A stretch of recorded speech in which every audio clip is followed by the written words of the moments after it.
Say it out loud so we're clear, I said, holding my phone where the screen was bright enough for the table to see. You marked yourself single while you are married to me. He laughed like it was a prank and poked the edge of the display with one finger and said, "It's just an app. Calm down." And the two friends he invited for wings looked away like they were checking a scoreboard that had already decided the game. The bartender paused with the pitcher midair, and the college kid in the booth behind us whispered, "Yikes."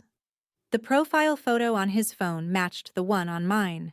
Same grin, same bar stool, same caption. New to town, no drama. I put my phone on the table next to the laminated menu and said, "You posted single, I post paperwork."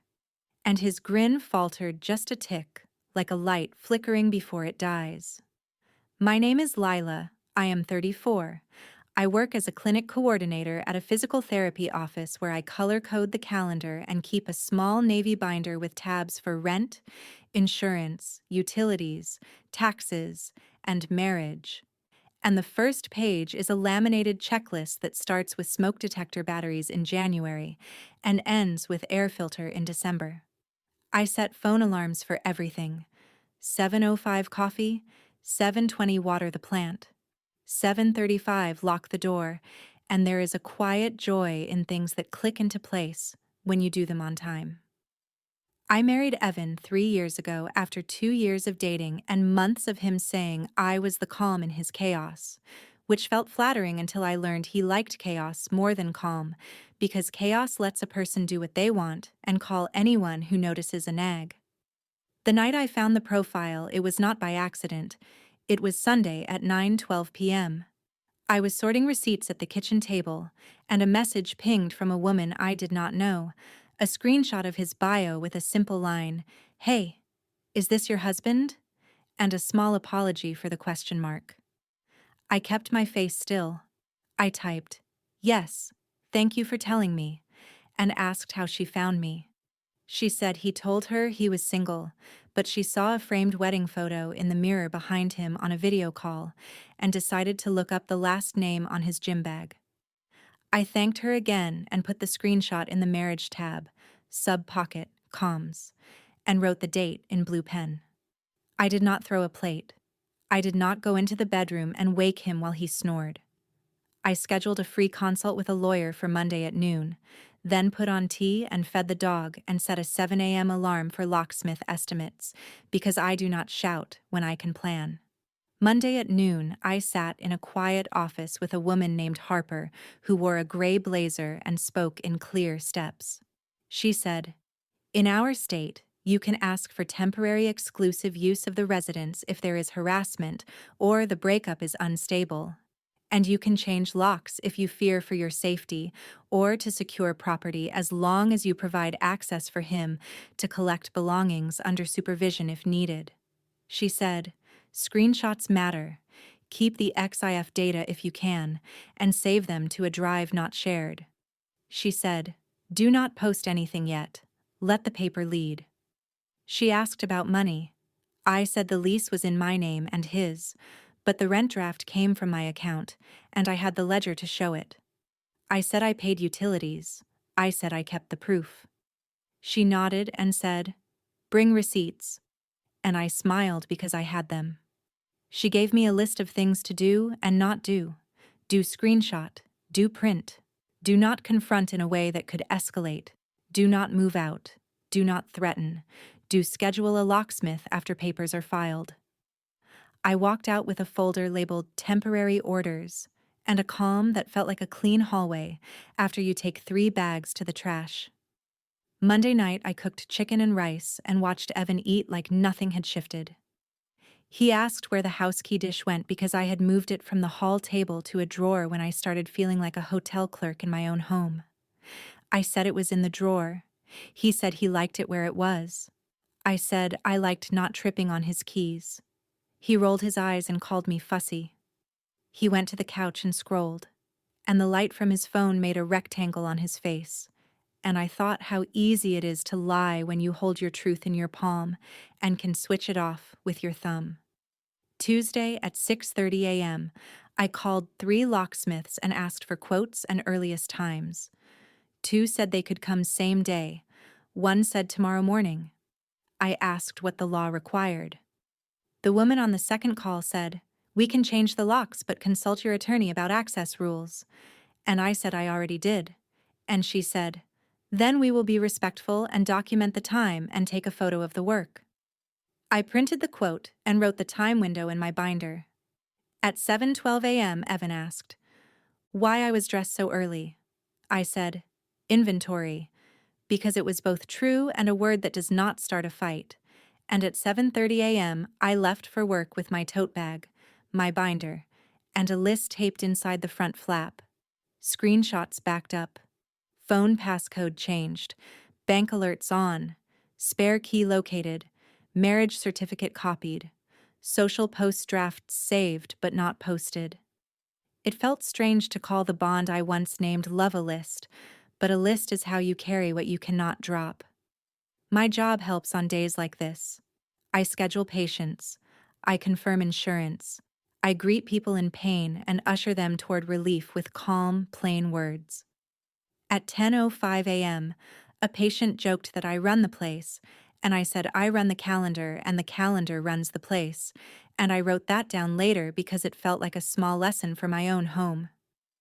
At noon, I walked outside, called Harper's office, and authorized the filing of a petition for temporary exclusive use, no children, no violence, property protection, based on deception and online misrepresentation that raised safety concerns.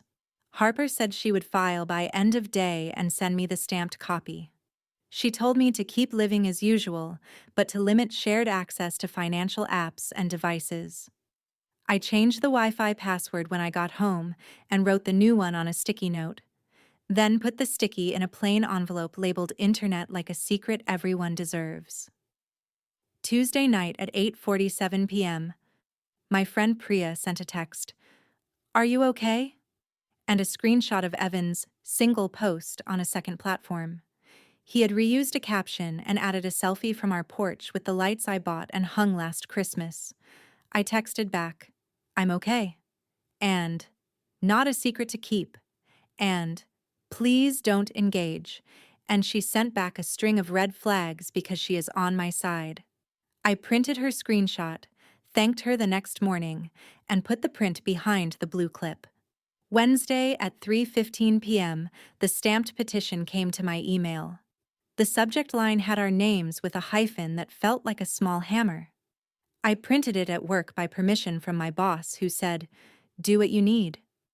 I set a civil standby request with the local police department for Friday at 4:30 p.m., so an officer could be present when I changed locks and when Evan came to pick up items from a list we would make.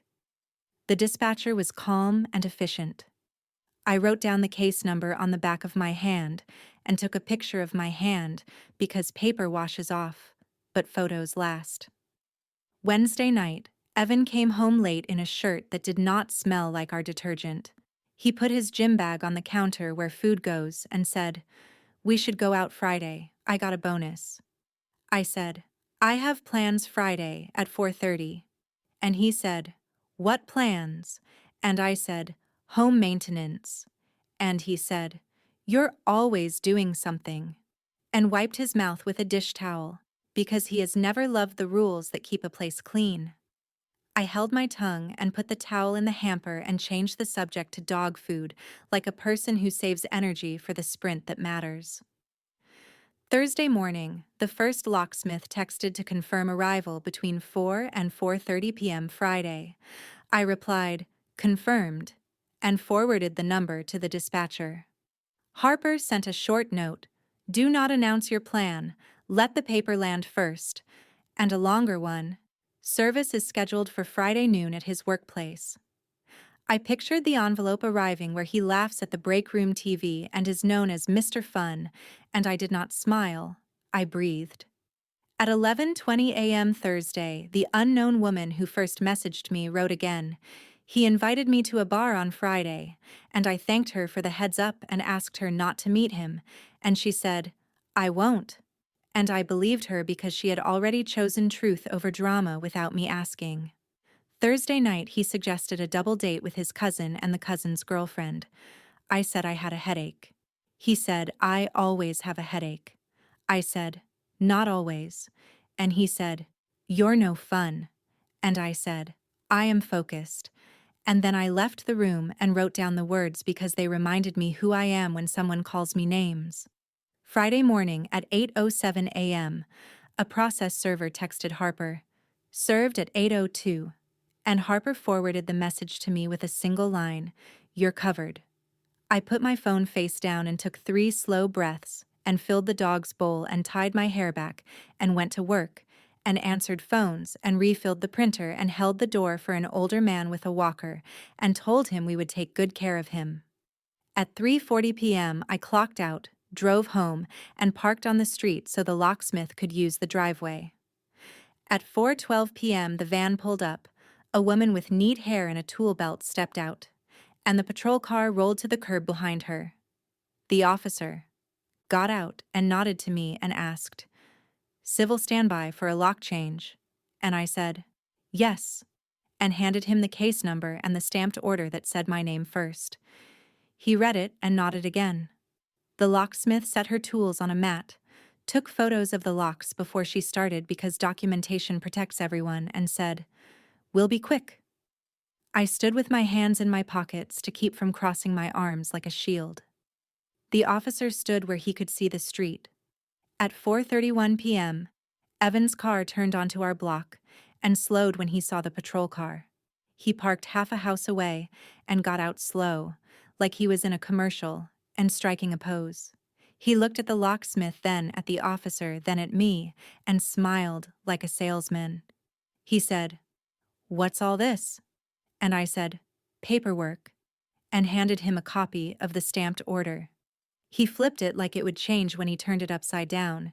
He said, "You're overreacting," and I said, "No." And the officer said, "Sir, this is a lawful civil action. You can collect items on the list and arrange for anything else through counsel." Evan laughed like the bartender from earlier would step out of a bush and pour another round. He said, "I live here." And the officer pointed to the line on the order that said I had temporary exclusive use and that he would coordinate retrieval through a neutral exchange. The locksmith finished the deadbolt, then the handle, then the back door, then the garage door keypad. She showed me how to set new codes and said to keep the temporary code in a sealed envelope for the neutral pickup. She handed me 2 new keys and a card with a QR code to register the lock for warranty. I scanned it and saved the confirmation to my binder. Evan started to pace. He called me dramatic. He said no judge would care about an app. I said, "The judge already cared about the house?" He said I had embarrassed him at work. I said he embarrassed himself online. He said everyone flirts. I said, "You declared yourself single." And the officer raised one eyebrow because sometimes a clean sentence is a mirror you cannot ignore. I had a tote bag ready with his basics because order does not have to be cruel. 2 shirts, socks, a toothbrush, his allergy pills, and a charger. I set it on the porch step and said, "This will get you through the weekend." And he said, "I don't want your charity," and grabbed it anyway. The officer asked if there were any firearms or valuables that needed special handling. I said no firearms, valuables inventoried on a separate list to be exchanged with counsel. He made a note. Evan asked if I was serious about divorce, or if this was a stunt to make me feel strong. I said, "I am serious." And the seeded twist turned in my mouth like a key because I had already posted the paperwork to the court portal for the protective order on communications and the request for exclusive use a day before anyone in his circle knew, and I had already scheduled a second locksmith to add a reinforcement plate on Monday, and I had already updated the lease office with the court's temporary orders, and the property manager had already added a note to allow only my authorization for work orders. He flinched. Not because I yelled, but because I did not. He left with the tote, and his pride rolled tight into the smallest cylinder it could fit. The officer offered a polite nod and left too. The locksmith waited for my signature and said, "You did great." And I said, "You did the hard part." And she said, "No, I turned screws. You made a plan." When the street quieted, I walked through the house with my phone camera turned on and narrated the condition of each room like I was on a small documentary crew for my own life. Kitchen counters clear, appliances intact, pantry stocked, hallway closet with coats aligned, master bedroom dresser with drawers closed, jewelry case shut and counted, bathroom cabinet with toiletries, second bedroom with files, living room with TV, nothing missing, nothing damaged, date and time stamped by the phone. I set the new keys on the table, made tea, and sat on the floor next to the dog who put his head on my knee like he had been waiting for this low, easy quiet to return. My phone buzzed. It was Priya. She wrote, "You okay?" And I sent her a photo of the new keys on my palm. She sent a heart. Another buzz. A number I did not have saved. His cousin, whose phone name I recognized from a hot July weekend when I grilled in my own yard and they called me wifey, in a tone like a small tap on the head that says, "Be cute, not loud." The text said, "We can talk you down." And I typed, "Legal counsel only," and put the phone face down. I went to the fridge, pulled out the extra set of wings I had marinated, and cooked them for one. I ate at the table with the window open and listened to the fan. I cleaned up and wrote a short list for the morning, call the bank to separate the overdraft protection, change the car app passcode, remove his profile from the streaming service, cancel the additional line on the phone plan per order, draft the inventory for the neutral pickup. That night, I slept the way you sleep, when you know the latch will catch. The next morning, the world did not end. It began to arrange itself. At 8:05 a.m., Harper called to confirm that service had gone smoothly and reminded me not to post anything until we were through the first hearing. At 9:12 a.m., my boss slid a folded sticky note across my desk that said, "Proud of you," with a smiley face that looked like courage drawn in a hurry. At 10:30 a.m., I got an email from the property manager saying the order was on file and the office would honor it. At 11 a.m., a woman named Renee from the court called to schedule a short hearing for temporary orders on Tuesday at 9 a.m. I wrote the time in 3 places. At lunch, I walked around the block and noticed the way the trees made broken shade on the sidewalk like puzzle pieces that do not have to fit. At 1:45 p.m., my phone buzzed again. A screenshot from a mutual friend, Evan's single bio now edited to complicated with a crying laugh emoji. I did not reply. I saved it to the folder labeled Timeline. At 3 p.m., I drafted the inventory list for his pickup. 5 pairs of jeans, 7 t-shirts, 2 hoodies, dress shoes black, boots brown, framed poster of a band I never loved, box of letters, a book his father gave him. I printed the list and put it behind the yellow clip.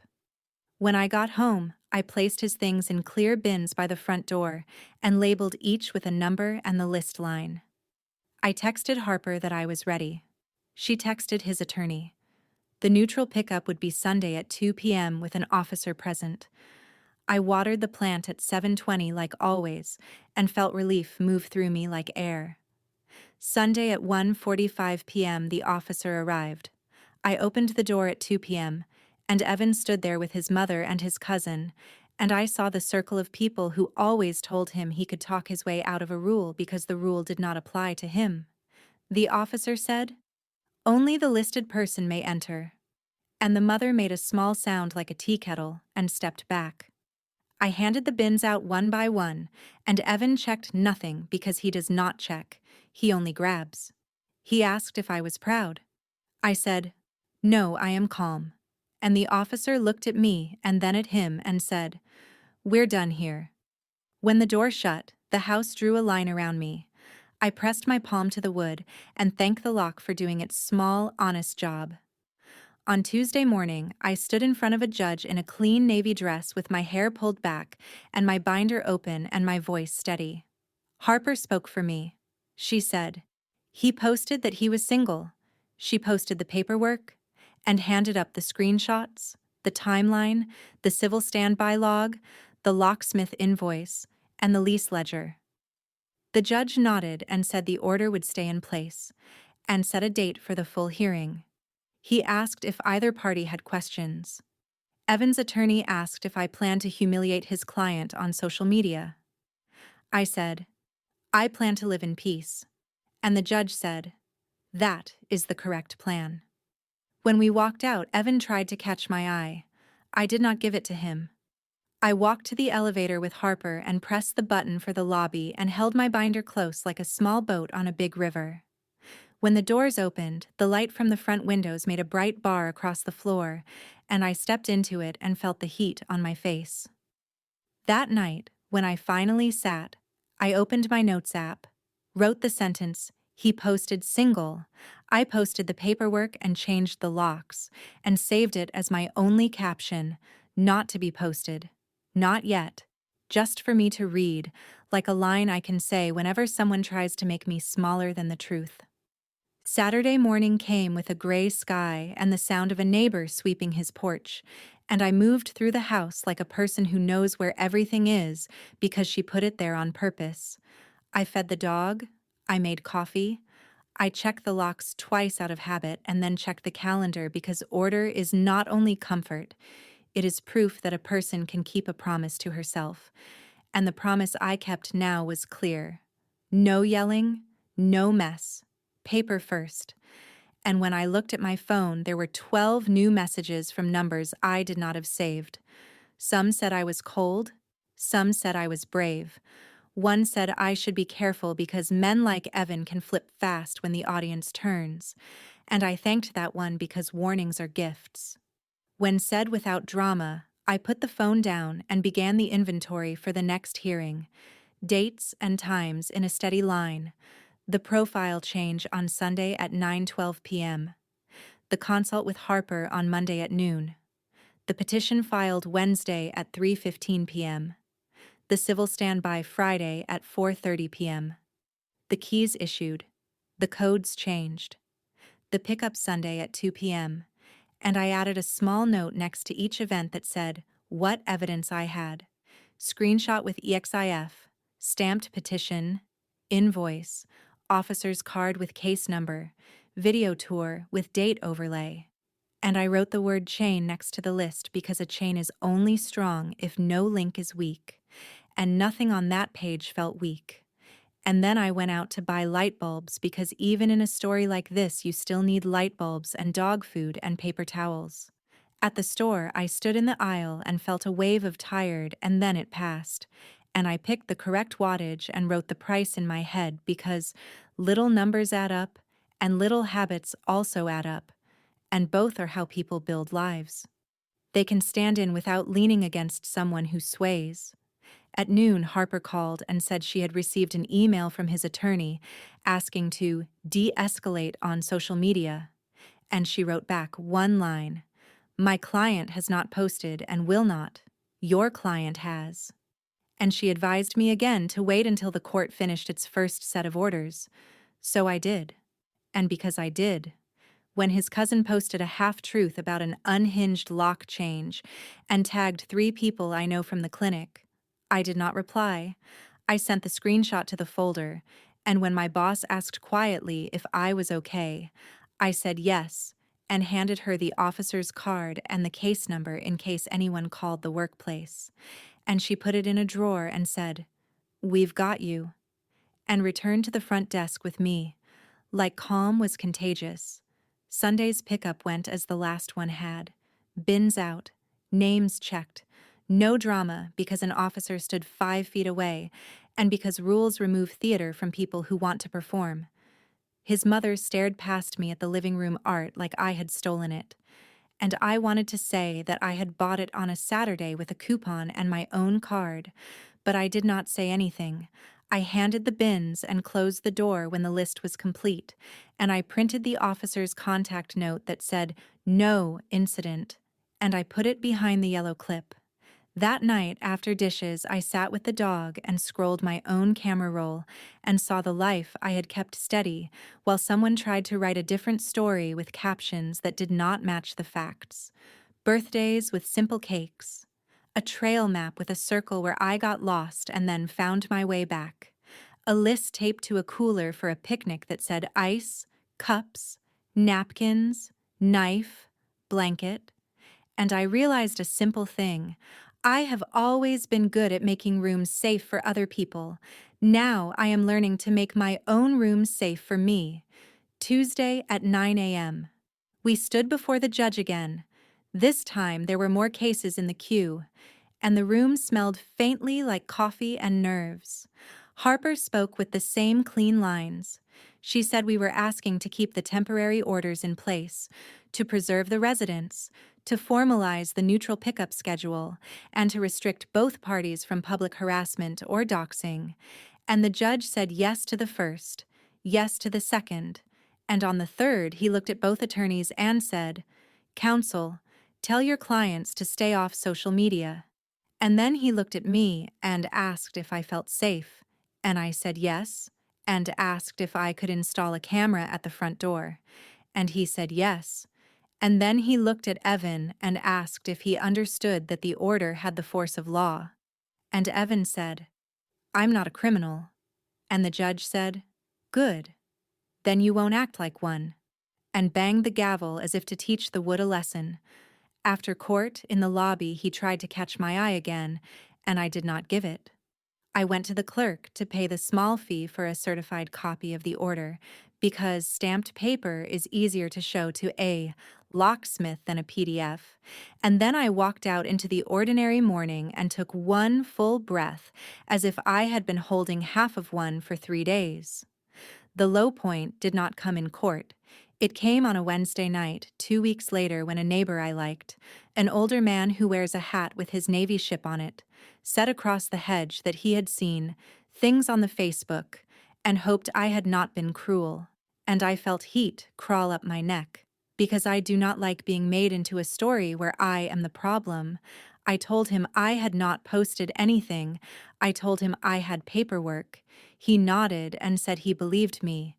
But I went into the house and sat on the floor, and for the first time since this started, I cried for exactly 5 minutes.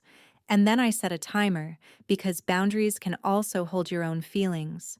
And when the timer went off, I stood and washed my face, and took the camera out of its box and installed it by the door with the small screwdriver I keep in the kitchen drawer, and I connected it to the new Wi-Fi and tested the motion alert and stood in the yard under the porch light and waved to myself on the phone screen, because sometimes you have to be your own witness. Money tried to get messy next. A notice came from the joint account that a new payee was added. I called the bank. The bank removed it. I set new alerts for any transaction above $100. I wrote down the date and the name of the person at the bank who helped me, and when Evan texted that I was making things harder than they had to be, I typed and deleted 6 different answers and then sent one line, "Follow the order," and did not look at the dots that showed he was typing. At work, I got better at letting the phone ring twice while I took one slow breath, and at home, I got better at leaving my binder closed after 8 p.m. so I could sleep. Small care makes big care possible. 3 weeks after the first hearing, his attorney sent a proposal to settle the lease and divide the furniture. We accepted most, rejected the parts that ignored the receipts. We set a mediation date. I kept my lists short. I wrote questions in plain words. When did you change the caption? When did you invite the other woman? Did you remove any items from the home before the pickup? Do you have any keys? The day before mediation, he posted a story with a boomerang of a beer and the word freedom. 2 mutual friends sent it to me with a note that said, "He's not worth it." And I saved it without comment, because saving is what I do and commenting is not. Mediation surprised me. It was not a fight. It was a table with a neutral person and coffee that tasted like cardboard, and 2 rooms with thin walls and a schedule written on a board. We moved through the list. Car stays with me. He keeps his tools. I keep the couch I bought on a discount because one leg had a scratch. Lease responsibility split through the end. Deposit returned to me because I wrote the original check. Utilities listed. Balances shown. Phone line canceled per order. Streaming services updated. Passwords changed. Both agree to refrain from any mention online of the other by name. Any mention will be a violation and a contempt risk. At the end, the mediator wrote the terms and we initialed each page. I drove home with the windows cracked and turned off the radio and listened to the car. The car sounded like a machine that wants only to be used correctly. That night, I opened my notes app and wrote a single sentence for later. Post paperwork when the ink is dry. Not to gloat, to model. 2 days after mediation, the final short hearing came, and the judge entered the agreed orders and added one note. Each party bears their own discretionary social choices. The court will not manage their audiences. And that sentence made me smile because it was a neat way to say that the court was not my publicist, and I was not anyone's show. The consequence came that afternoon. His employer's HR sent him a note about the single post because another employee had sent it. He called and left a voicemail saying I had ruined his job. I saved it and did not respond because I had not sent anything. And later I learned they did not fire him because of a profile. They talked to him about professionalism and he stayed on. Real consequences are quieter than internet revenge expects. And I was glad for that because I do not want scorched earth. I want clean floors. The final act came slow. On a calm Thursday, I received the stamped copy of the agreed orders in the mail. One layer of paper thicker than a normal letter, and the seal felt like a coin under the finger. I set it on the table next to my binder and made tea and thought about posting. I had promised myself I would not post until this point. And now I could choose, not to gloat, to mark a boundary in the same place he had removed one, in a public square where he had called himself single while married. I drafted one post with a plain photo of my hand holding the stamped page, with every number and address blurred. Caption simple and short. Paperwork done. Locks changed. Living in peace. I added a second slide that was a black screen with 6 white words. We do paper here, not drama. I read it twice.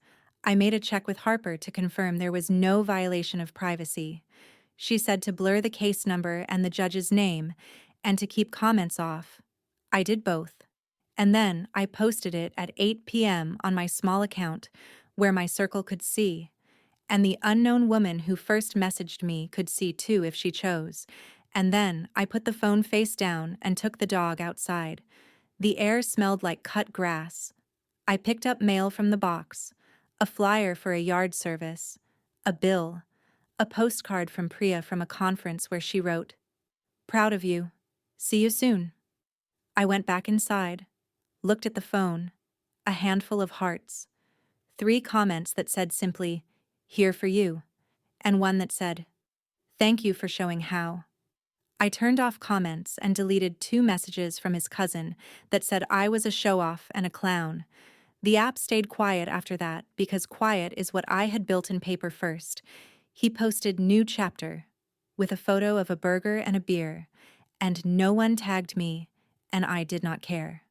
The next morning, I drove to the courthouse to file a notice that the agreed orders were done, and to get 2 more certified copies because redundancy is how people like me sleep. I went next to the leasing office to show them the copy, and to remove his name from the mailbox list. The office manager smiled and said, "Done," and handed me a small blank card to write my name the way I wanted it. I wrote Lila, not Mrs., not anything else. Just my name, 6 letters that fit. The twist came small and kind, a message from the unknown woman who had first reached out. She said she had blocked him the week he posted complicated. She said she had told 2 friends to check paperwork before they believed captions. She said she hoped I was resting. I wrote back, I am. Thank you. And I meant it. That weekend I made a new list with a new tab labeled After, and the list was short. Take a day trip to the lake. Invite Priya for tacos.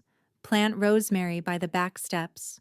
Move the blue binder to the top shelf and leave space for a book that is not about court. I bought a small safe for the certified copies. I labeled the flash drive with the evidence and put it away. I removed the camera notification that pinged every time a cat crossed my porch because peace is not to be confused with alerts. The house learned my footsteps again, and the dog slept in his corner without lifting his head when a car door shut on the street, because the lock held and the code worked and the rules were clear. Months later, the lease ended and I moved to a quieter building with better light in the kitchen. I posted a photo of a plant in the window and a recipe card for lentil soup. Caption: simmer 30 minutes. Add lemon at the end. A woman I did not know commented, "Are you the one who posted the paperwork?" And I typed back, "Yes," and then added, "We do paper here, not drama," and left it there. A small lighthouse phrase in a feed that forgets fast. My world now is smaller and brighter. I keep the binder, I keep the dog, I keep my name written on the mailbox card in neat letters. I keep the habit of checking batteries in January and the air filter in December. I keep the key on a ring with a small tag that says home. And when I pass bars on Friday nights and hear the cheer of people who are still trying on new versions of themselves, I smile and keep walking, because my new version is not loud. It is a kitchen that smells like rosemary and a front door that clicks, and a phone that stays face down after 8. Sometimes I read my own caption before bed, not because I need to win a fight that ended, but because I like the sound of a rule I made and kept. He posted single. I posted the paperwork and changed the locks. And the life on the other side of that line is not a headline. It is a list you live by until it becomes a rhythm you do not have to write down anymore. And that is the kindest ending I know. A quiet room you secured with a key you chose, and a name you did not let anyone else edit. 2 months after the move, I met the navy hat neighbor in the hall of the new place because he had moved in near his daughter. He said, "You look lighter." And I said, "I am." And he tapped his hat and said, "Good seamanship is weather and charts." And I said, "And checklists." And he laughed and said, "And checklists." And we each went to our doors. I opened. Mine hung the keys on the hook, and the small sound they made was a song I could hum. Not loud, but mine. And when I made soup, I added lemon at the end, and wrote down nothing because I did not need to. The plan had worked, and the rest was living.